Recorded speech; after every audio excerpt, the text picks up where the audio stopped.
Halo, bismillahirrahmanirrahim. Assalamualaikum warahmatullahi wabarakatuh. Senang sekali saya Eka Amalia Siti Patona kali ini hadir kembali bersama Anda semua di acara Semangat Pagi. Semangat. Oke. Ya, pemirsa, di sini saya Eka Amalia tentunya tidak sendirian. Seperti yang telah Anda lihat di layar kaca Anda, ditemani oleh narasumber kita pada hari ini, yaitu ada dari Kadin Kabupaten Ciamis ya, sekaligus owner Lima Hayam ya Pak, betul? Oke. Assalamualaikum warahmatullahi wabarakatuh. Waalaikumsalam warahmatullahi wabarakatuh. Bagaimana kabarnya? Alhamdulillah, baik. Alhamdulillah. Bagaimana keluarga di rumah? Kabarnya? Alhamdulillah. Oke, ya. Oke, boleh silakan sapa-sapa terlebih dahulu penonton Radar TV. Oh ya, selamat pagi penonton Radar TV di acara Semangat Pagi ya. Ya, ini. betul. Semangat Ya, biar pagi. ya. Ya, oke. Oke pemirsa, di sini kita sudah ditemani ya dengan narasumber pada hari ini. Kesibukan Bapak apa sih hari ini? Coba. Kebetulan sekarang saya kesibukan ya di samping berwirausaha ya, saya juga sekarang menjadi Ketua Kadin Kabupaten Ciamis. Ketua Kadin Kabupaten Ciamis. Oke, Bapak Adam ya, dengan Bapak Adam. Sekaligus owner Lima Hayam. Keren sekali, Pak. Oke, ini sekarang kalau di Kadin ya, Kadin itu sebenarnya apa sih Pak gitu? Kadin itu organisasi sebetulnya yang dibikin oleh Undang-Undang ya nomor 1 tahun 87 itu tentang organisasi tentang dunia usaha gitu. Jadi induk organisasi-organisasi tentang kewirausahaan itu ujungnya di Kamar Dagang dan Industri. Iya, oke. Kamar Dagang dan Industri berarti itu mewadahi perusahaan-perusahaan gitu, Pak?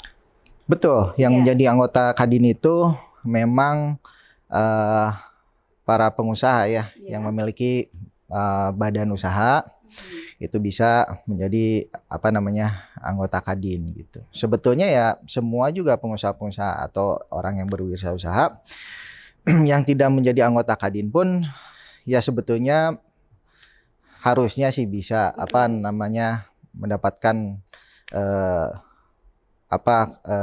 bukan keuntungan ya, mendapatkan informasi yang muncul dari Kadin itu sendiri gitu. Oke. Jadi berarti semuanya bisa mengikuti ke Kadin gitu ya. Caranya gimana sih Pak itu untuk ikut masuk gitu ke Kadin? Nah sekarang itu kan untuk daftar menjadi anggota Kadin sebetulnya mudah ya, karena di website itu secara online sekarang itu. Cuman memang ada beberapa anggota gitu. Ya ada anggota luar biasa, ada anggota biasa, ada anggota UMKM. Nah yang menjadi anggota luar biasa itu organisasi-organisasi kewirausahaan seperti Gapensi, Gapeksindo, Organda, HIPMI. Ya, itu menjadi anggota luar biasa Kadin. Nah, yang menjadi anggota biasa itu orang-orang pengusaha-pengusaha yang memiliki usaha yang sudah berbadan hukum, CV, PT, ya yang memiliki badan hukum. Itu karena menjadi salah satu persyaratan untuk menjadi anggota Kadin. Nah, ada lagi yang menjadi anggota mikro. Nah, itu UMKM. Nah, itu tidak usah memiliki badan hukum dulu gitu. Tapi memang ada beberapa fasilitas kan. Jadi untuk anggota luar biasa dan anggota biasa itu memiliki hak suara apabila ada pemilihan. Untuk anggota mikro mereka tidak memiliki hak suara gitu. Kalau berkembangnya Kadin ini itu ada pengaruh nggak sih, dorongan dari misalkan pemerintah itu jadi ke Kadinnya itu berkembang gitu, atau tidak ada dari luar gitu? Itu memang Kadin itu kan sebagai mitra strategis pemerintah, meskipun memang Kadin misalnya tidak dibiayai oleh pemerintah gitu, tapi menjadi mitra strategis pemerintah di bidang wirausaha. Jadi kalau pemerintah kabupaten atau kota setempat itu komunikasi dengan Kadinnya baik gitu. Nah memang Kadin itu kan ya berjejaring dengan para wirausaha yang lain kan, di tingkat daerah, kabupaten atau kota, nanti provinsi, lalu pusat gitu. Nah memang fungsi Kadin itu kan harus bisa meningkatkan perekonomian daerah gitu. Tapi ya Kadin juga bisa bergerak leluasa itu kalau ada dukungan dari pemerintah gitu. Ya, tentu. Berarti sangat ada berpengaruh gitu ya. Betul, sangat erat kaitannya Kadin dengan pemerintah. Betul. Iya, oke. Nah, kalau program-program Kadin nih Pak, ada yang sudah terlaksanakan dan ada belum tentunya ya. Yang sudah dilaksanakan apa saja ya Pak? Nah, ya kebetulan kan saya juga menjabat sebagai Ketua Kadin Kabupaten Ciamis ini belum lama ya, baru dari September 2023. Oh, baru kemarin ya Pak? Betul, ya baru beberapa bulan lah gitu. Jadi memang beberapa program sudah ada yang beberapa yang kita kerjakan dan ada juga program-program yang memang belum terrealisasi ya gitu. Karena kita juga bagi tahap programnya itu program jangka pendek, menengah dan jangka panjang kan. Betul gitu. Nah, program-program yang sudah kita laksanakan itu ya salah satunya kemarin kita ada istilahnya bukan seminar lah. Jadi informasi di bidang peternakan. Karena memang di Kadin itu ada beberapa bidang lah gitu. Banyak gitu ya. Ya, cuman baru kemarin realisasi itu di bidang peternakan bahwa kita kerjasama dengan perusahaan Java Compete gitu untuk bisa memberikan informasi tentang teknologi-teknologi yang baru untuk peternak-peternak unggas di Kabupaten Ciamis gitu. Nah, itu beberapa program yang sudah kita jalani dan kemarin juga ya alhamdulillah kita bisa mendatangkan calon investor lah ya dari Korea itu investasi di Kabupaten Ciamis gitu. Ya. Berarti yang belum terrealisasi itu apa saja? Banyak sebetulnya. Kadin Ciamis juga memiliki harapan bahwa bagaimana meningkatkan perekonomian Kabupaten Ciamis dengan adanya investasi yang bentuknya masif lah gitu ya. Yang betul-betul karena Kabupaten Ciamis ini kan secara populasi penduduk juga cuma 1,4 juta ya, dan sekitar 900 ribuan lah yang produktif gitu. Tapi kan untuk membangun perekonomian Kabupaten Ciamis itu tidak bisa hanya dengan penduduk asli Kabupaten Ciamis gitu. Ya karena maksudnya mungkin Ciamis juga pendapatan per kapitanya juga belum sebagus kota kabupaten yang sudah berkembang kan seperti Bandung, Bekasi, Karawang gitu. Jadi spending untuk kebutuhan di Kabupaten Ciamis juga kalau hanya orang Ciamis itu ya growth ya. Tapi akan susah juga gitu. Jadi memang harapan Kadin Kabupaten Ciamis bagaimana mengembangkan di Kabupaten Ciamis perekonomian itu dengan mendatangkan orang-orang yang di luar Kabupaten Ciamis. Sister city lah gitu ya. Jadi orang-orang bisa mengeluarkan uang di Kabupaten Ciamis gitu. Ya harapan Kadin ke depan lah gitu. Tadi di spill bidang-bidang ya. Ada apa saja ya Pak di Kadin Ciamis gitu bidang-bidangnya? Ya di Kadin Ciamis itu ada sekitar 13 bidang lah ya. Banyak sekali, Pak. Ya, jadi memang ya peternakan, terus industri, terus pariwisata gitu, terus ya sumber daya manusia, ya gitulah. Gitu. Menurut Bapak kurang nggak sih 13 bidang itu untuk memajukan perekonomian Ciamis gitu khususnya? Disebut kurang dan tidak juga kita lihat keefektivitasannya aja gitu. Kalau kita terlalu banyak bidang juga efektif tidak gitu. Nah, kenapa kita baru 13 bidang itu? Karena kita melihat keefektivitasan kita jangka waktu dari sekarang sampai 5 tahun ke depan. Nah, itu tidak menutup kemungkinan nanti di pertengahan masa jabatan 2023-2028 ada pergantian antara waktu kan namanya. Penambahan bidang misalkan gitu. Nanti tergantung kebutuhan. Karena kita melihat sebelumnya bahwa keefektivitasan bidang-bidang yang akan kita fokuskan itu seperti itu gitu. Jadi kalau gitu visi misi dari Kadin Ciamis apa Pak? Ya secara global sih sebetulnya kita ingin menjadikan Kadin ingin menjadikan Kabupaten Ciamis itu menjadi gadis cantik lah ya istilahnya. jadikan kabupaten yang dilirik oleh kabupaten yang kota lain yang gitu. lain. Betul. Gitu. Oke, simple tapi menarik sekali gitu ya Pak. Iya.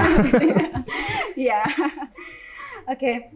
Nah, Kak, stigma masyarakat lain mungkin Kadin ini hanya untuk perusahaan-perusahaan yang berkembang tadi ya, yang sudah maju, yang sudah banyak memiliki apa ya namanya teh, pengalaman untuk berusaha gitu. Intinya perusahaan besar mungkin. Itu untuk usaha mikro, itu bisa sekali ya Pak? Bisa. Justru kita juga sebetulnya apa namanya sangat welcome terhadap UMKM lah ya, UMKM. Karena kan sebetulnya penopang perekonomian kita itu dari UMKM sebetulnya gitu teh. Dari UMKM. Betul. Iya. Cuman memang awal ya betul, karena kan kalau UMKM itu mikro, spreadnya itu luas gitu teh. Jadi kita juga Kadin sebetulnya sangat welcome untuk UMKM Ciamis yang memang bisa scale up lah istilahnya gitu. Ya. Oke, siap, menarik sekali Pak ini untuk segmen pertama ya pemirsa. Kita akan lanjut lagi di segmen berikutnya. Tetap bersama kami di acara Semangat Pagi. Semangat.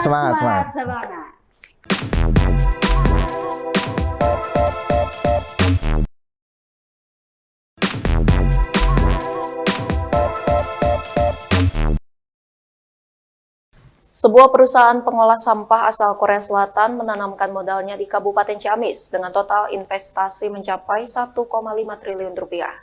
Masuknya perusahaan asing tersebut ditargetkan dapat menyerap ribuan tenaga kerja. Melalui Kadin Ciamis, pihaknya ke depan tengah mengupayakan untuk memboyong perusahaan asing yang akan menggarap dunia pariwisata dan manufaktur. Masuknya investor asing asal Korea Selatan yang bergerak dalam bidang pengolahan sampah ini ditandai dengan penyerahan berkas Memorandum of Understanding atau MOU antara PT Inco Total Industrial dengan pemerintah daerah Kabupaten Ciamis. Rencana investasi yang akan ditanamkan perusahaan asal negeri gingseng ini tidaklah sedikit, yakni mencapai 100 juta US dollar atau sekitar 1,5 triliun rupiah. Masuknya investor asing ini akan membuka lapangan pekerjaan baru bagi warga Ciamis, karena mulai dari proses pembangunan pabrik hingga para karyawan nantinya akan diprioritaskan untuk warga pribumi dengan jumlah pekerja mencapai ribuan orang. Hadirnya investasi dengan nilai fantastis ini berkat kepiawaian Kadin Ciamis sehingga mampu membuka jejaring bisnis hingga ke kancah internasional. Ketua Kadin Kabupaten Ciamis sudah menarik investor dari Korea untuk di bidang pabrik pengolahan sampah. Saya juga sudah meminta dan memastikan bahwa segala sesuatu yang nanti terjadi investasi di Kabupaten Ciamis ini akan menggunakan tenaga kerja dan pengusaha-pengusaha daerah. Sebetulnya itu untuk mulai dari pembangunan itu bisa mungkin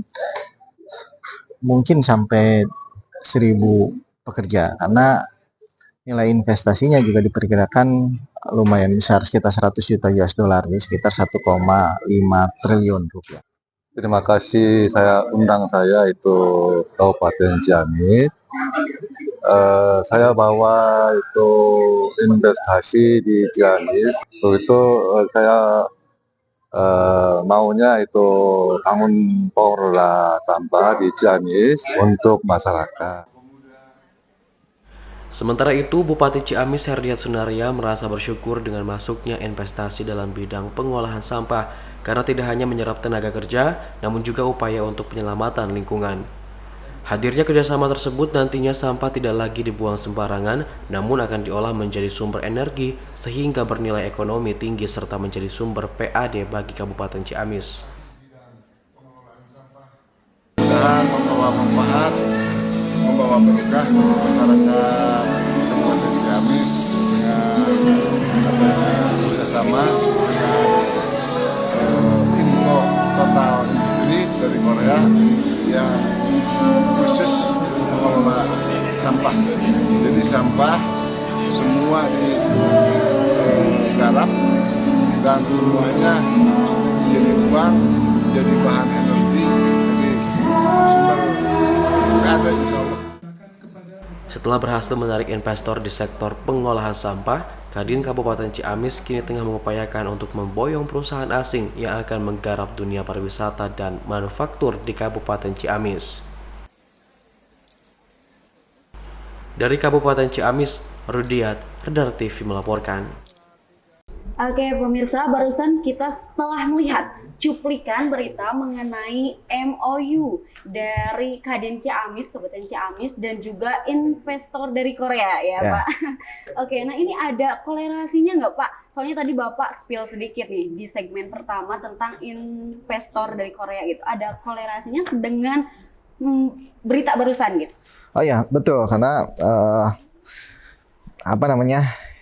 Kadin Kabupaten Ciamis juga ya, saya berhasil mendatangkan calon investor lah ke Kabupaten Ciamis, bahwa kemarin itu MOU pemerintah Kabupaten Ciamis dengan PT Inco Total Industrial difasilitasi oleh Kadin. Gitu. Jadi Kadin yang mempertemukan PT Inco Total Industrial dengan pemerintah Kabupaten Ciamis. Gitu. Jadi PT Inco Total Industrial itu bergerak di bidang pengelolaan sampah ya gitu. Jadi dari Korea mau investasi pabrik pengolahan sampah di Kabupaten Ciamis gitu. Sebetulnya investor Korea itu kan namanya Venesto itu perusahaan dari Korea, tapi perusahaan di Indonesia ya itu namanya PT Inco Total Industrial. Sebetulnya datang ke Jawa Barat itu mereka melihat akan investasi di Jawa Barat, tapi belum tahu akan investasi di mana. Karena Venesto itu datang ke Jawa Barat itu melihat ke Kabupaten Ciamis, ke kabupaten kota lain juga, betul, ke Bekasi, ke Karawang, ke Bogor juga. Nah, cuman Kadin Kabupaten Ciamis berhasil bahwa istilahnya melobi lah, gitu ya, melobi, betul, bahwa Venesto harus bisa berinvestasi di Kabupaten Ciamis, betul. Gitu. Keren sekali Pak itu ya. Ya, karena maksudnya ya saya pribadi juga dengan Ketua Kadin Provinsi Jawa Barat meminta bahwa bagaimana Ciamis itu bisa ada investasi lah gitu. Jadi Kadin Kabupaten Ciamis berhasil melobi untuk Venesto bisa berinvestasi di Kabupaten Ciamis. Ya, akhirnya bisa ya. Oke, keren sekali. Pak, ngomong-ngomong, saya orang Tasikmalaya deh ya Pak. Ya. Orang Tasik, kemudian bisa nggak sih gitu ikut Kadin gitu, Kadin Ciamis gitu, masuk ke Kadin Ciamis, secara kan beda gitu daerah gitu kan? Bisa aja, tapi maksudnya nanti retribusinya itu perusahaan Tasik masuk retribusi ke Kabupaten Ciamis. Menurut saya kalau misalkan domisili perusahaannya di Kota Tasik ya ikut saja di Kota Tasikmalaya. Oh iya. Ya kalau menurut saya ya, karena di Kadin Kabupaten Ciamis juga ada orang asli Ciamis tapi memiliki perusahaan di luar kota ya. Di di Jakarta, legal perusahaannya juga di Jakarta tapi ikut Kadin Kabupaten Ciamis. Gitu bisa saja.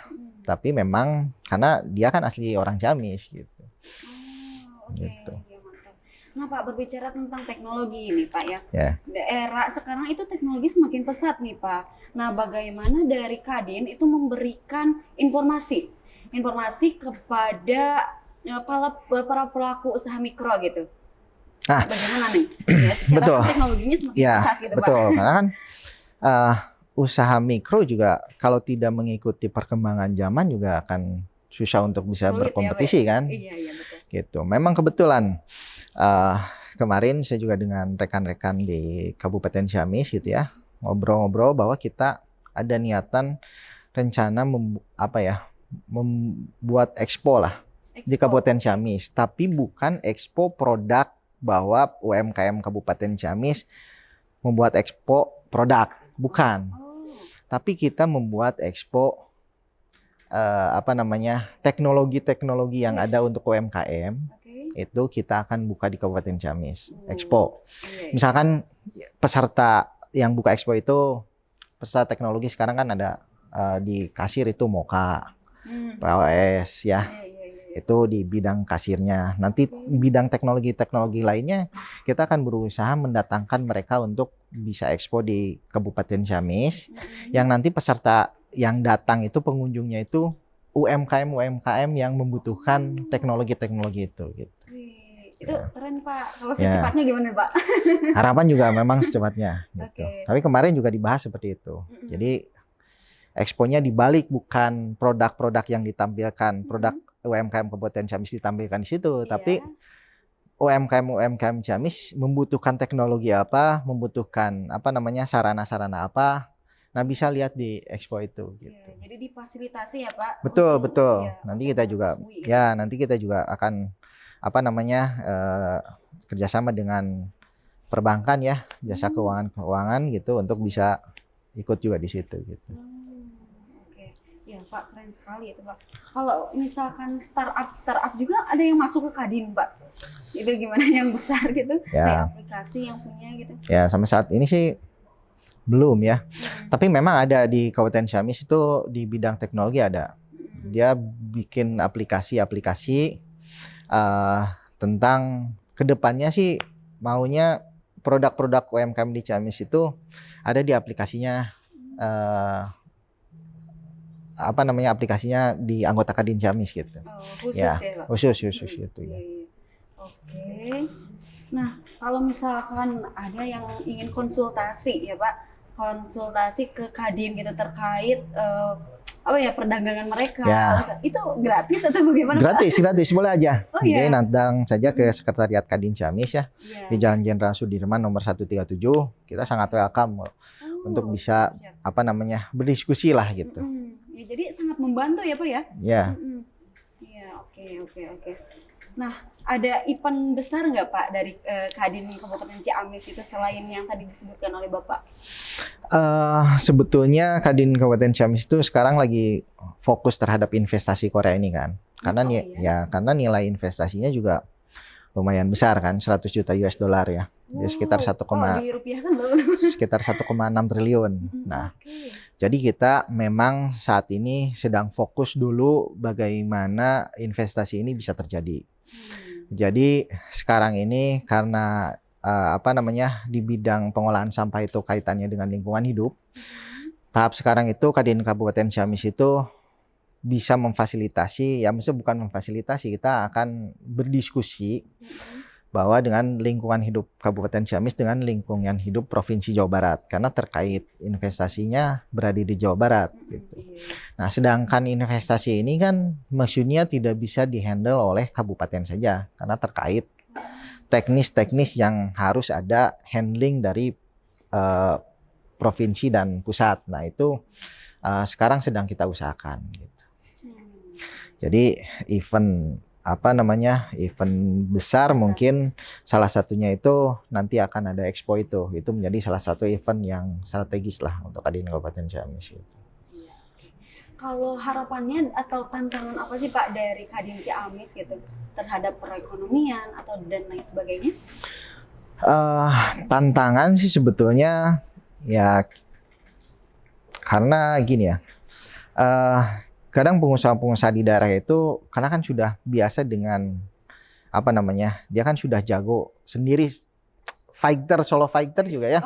Dia sudah pada hebat gitu ya. Tapi yang menjadi tantangan itu bagaimana kita bisa mengkomunikasikan antara pengusaha di Kabupaten Ciamis memiliki visi misi yang sama, bagaimana caranya meningkatkan perekonomian Kabupaten Ciamis gitu.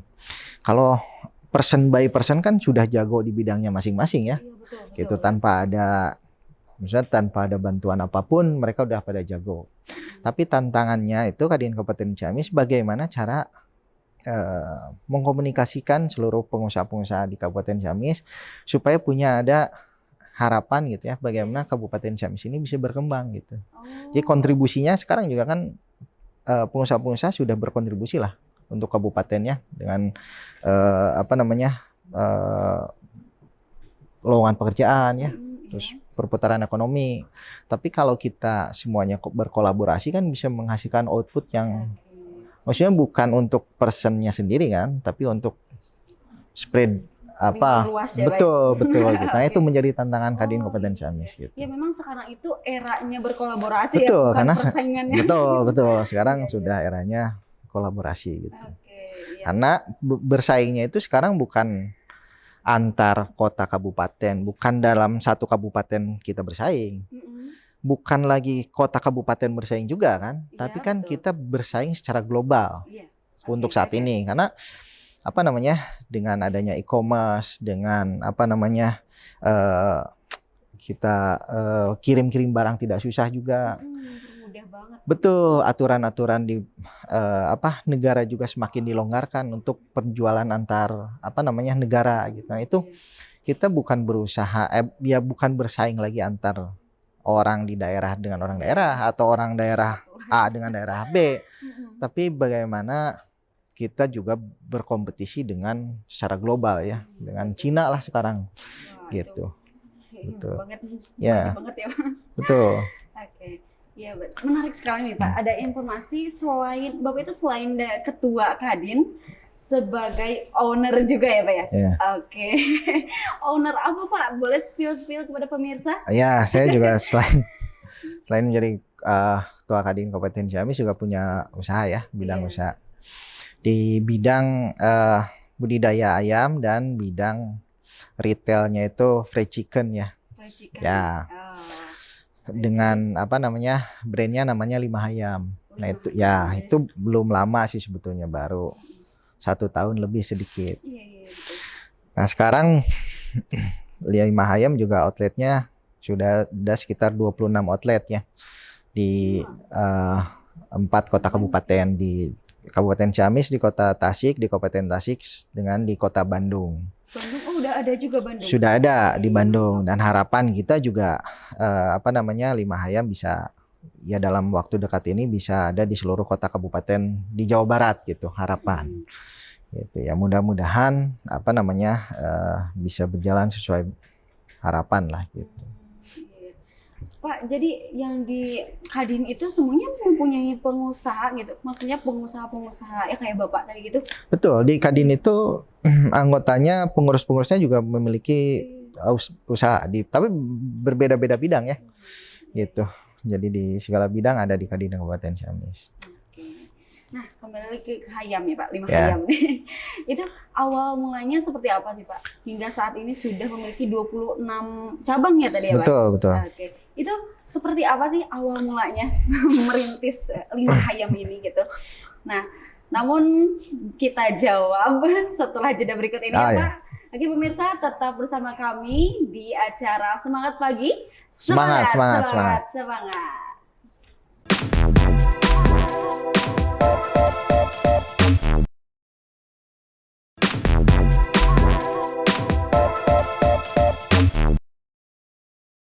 Oke pemirsa, terima kasih masih tetap bersama kami di acara Semangat Pagi. Semangat.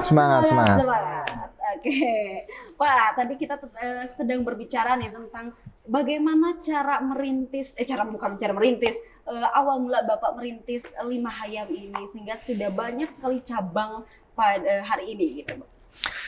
Ya, jadi memang sebetulnya sebelum Lima Hayam juga kan saya berwirausaha di bidang budidaya ayam.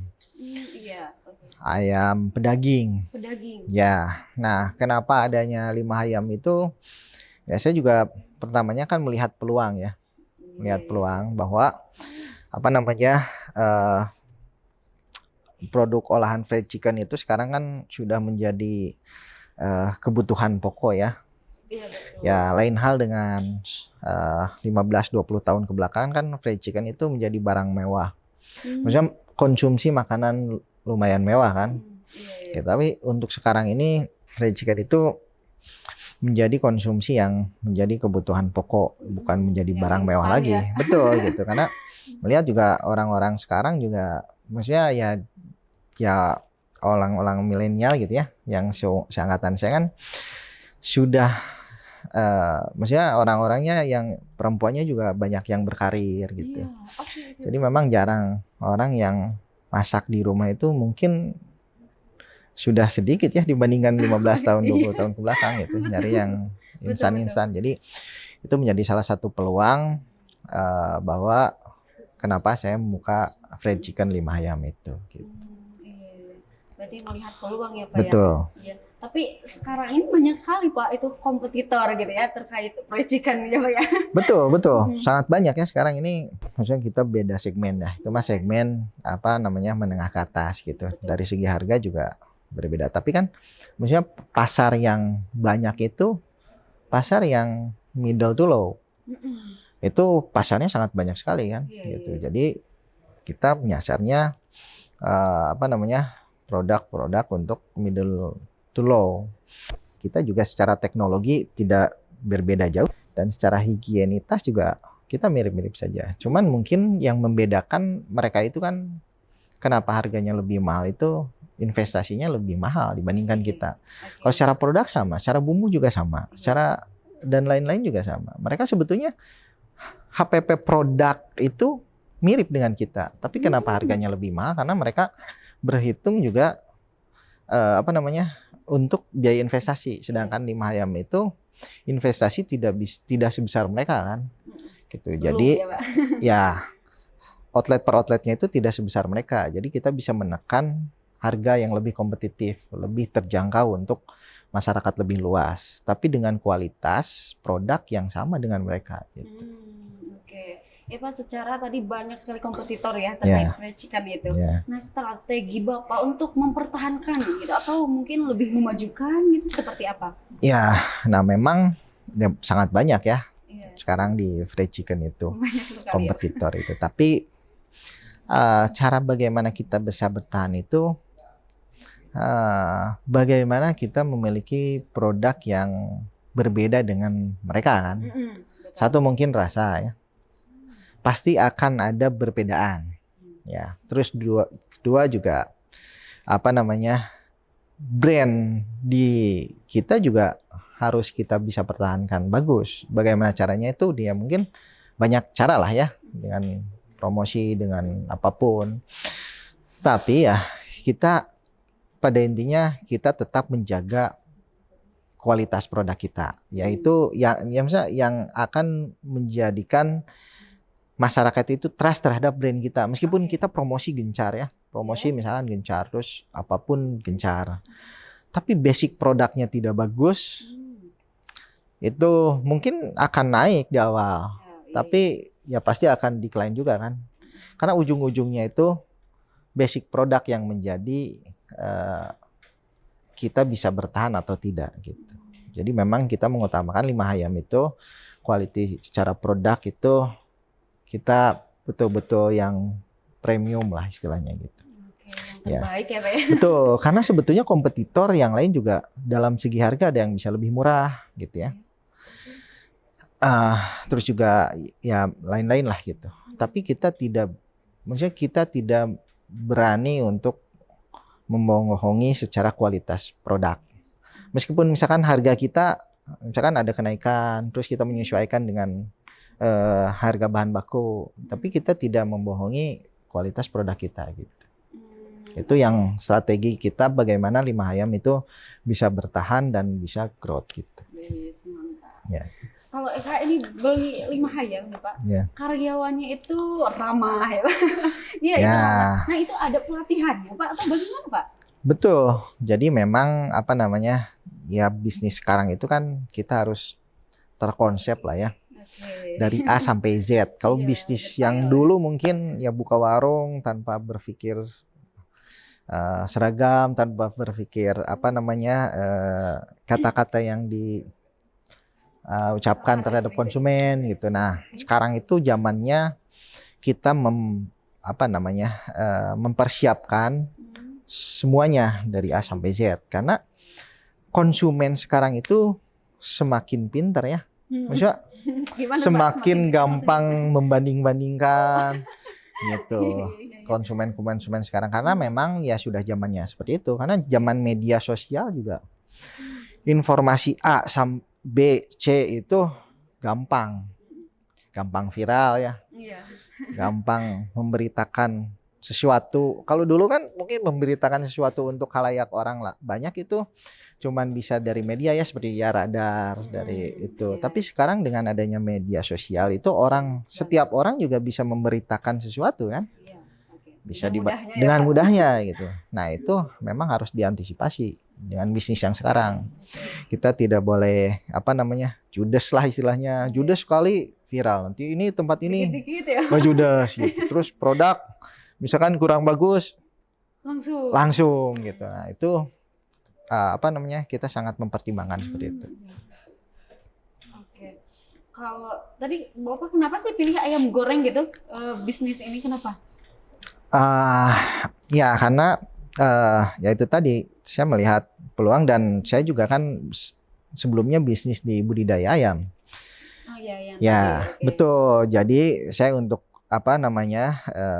berkembang itu kan saya harus melihat turunannya lah. Oke. Saya budidaya ayam turunannya itu produk olahan yang berbasis ayam. Ayam. Oh. Bisa bikin sosis kah, nugget kah, bisa jadi ayam fried chicken lah. Nah, sekarang ini saya bikin ayam fried chicken. Tapi ya mungkin kedepannya juga saya akan bikin produk olahan lain dari ayam. Ya dari ayam, saya dari ayam. Ayam. Betul. Oke. Itu Pak namanya gitu. Pas pertama itu fried chicken Ya. emang namanya 5 ayam atau apa gitu awal mulanya?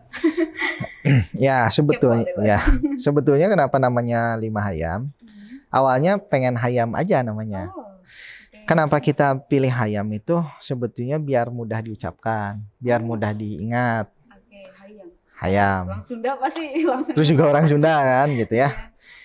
Ya tujuannya itu sih awalnya hayam aja, tapi kita daftar merek gitu tidak bisa hayam aja.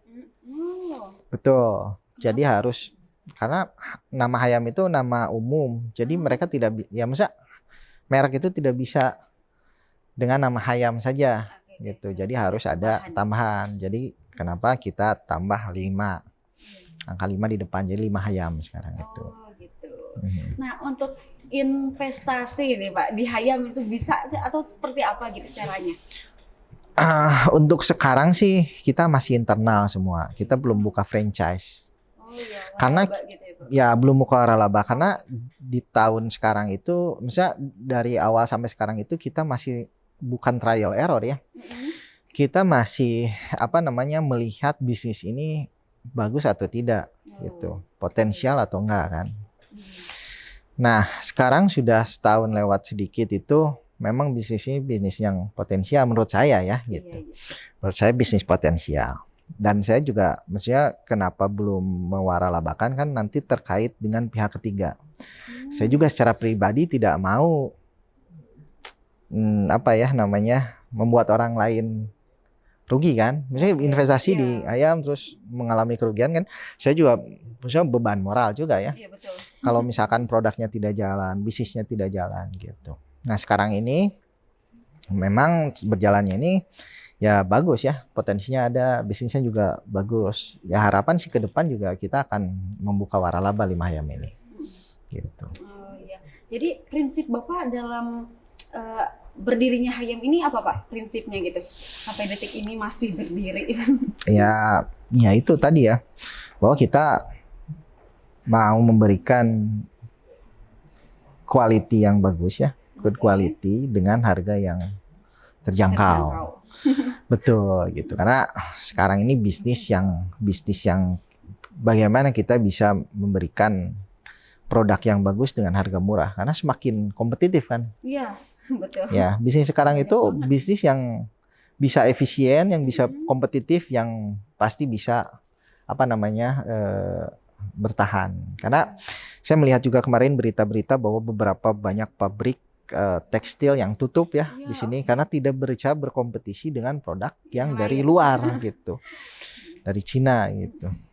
Nah seperti itu. Jadi memang nanti juga akan tutup dengan sendirinya gitu kalau misalkan tidak bisa berkompetisi dalam segi harga dan segi kualitas gitu. Oke. Jadi keunggulannya apa Pak ini? Keunggulannya nih dari 5 hayam ini. Ya maksudnya setiap brand juga pasti punya keunggulan masing-masing gitu. Oke.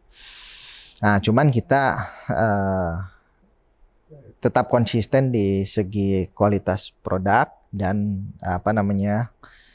kualitas pelayanan. Itu yang bisa kita, yang mesti kita pertahankan. Kalau kita ngobrol keunggulan kita, keunggulan lain, yang setiap produk juga punya keunggulan masing-masing lah gitu buat saya.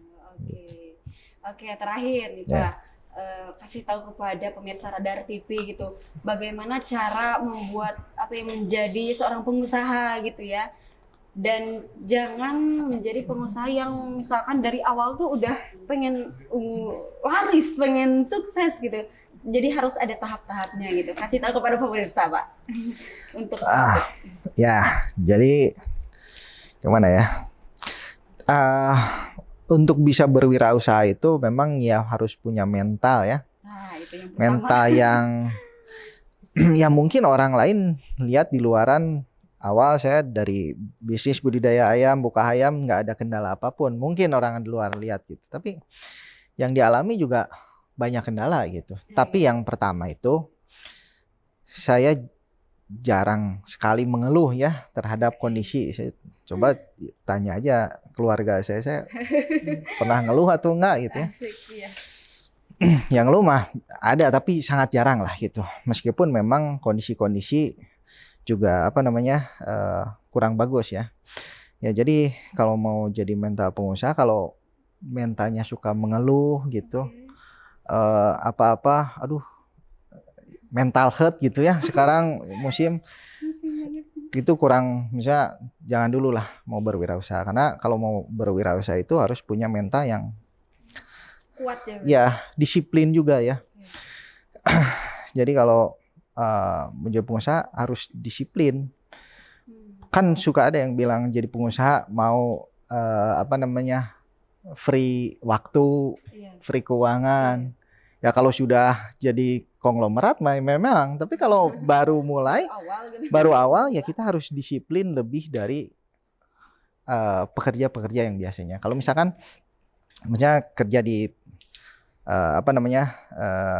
kantoran gitu, jam 7 masuk, jam 5 pulang gitu. Kalau jadi bisnis ya, seorang pengusaha itu waktunya bisa dari jam 5 pagi sampai jam 10 malam gitu.